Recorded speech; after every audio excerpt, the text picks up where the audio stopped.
Эртний Монгол нутагт эрхчлөөний нар мандсаар 50 дахь жилийнхэн өглөөтэй золголоо. Эх орны минь зүрх болсон Улаанбаатар хот. Жанжин Сүхбаатарын нэрмжит их талбай түгэд түмэнхнээр дүүрчээ.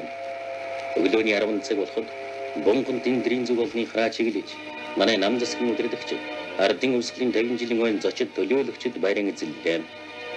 Улаанбаатарын гарнизон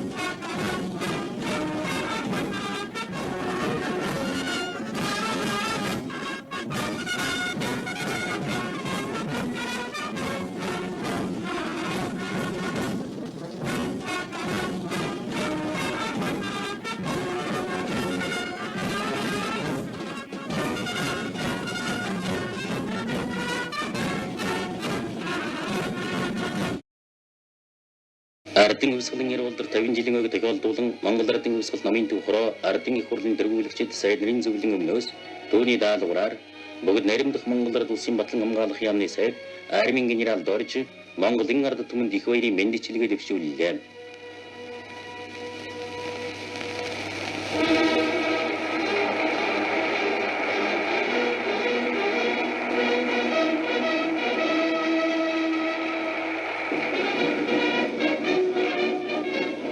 Эх орон ард түмнийхэн тусгаар тогтнол аз жаргалын төлөө тэмцэлд мөнхийн гавьяа байгуулсан манай яруулдар ардын армийн түүхэн замлыг харуулсан жагсаалаар ардын армийн парад эхэллээ.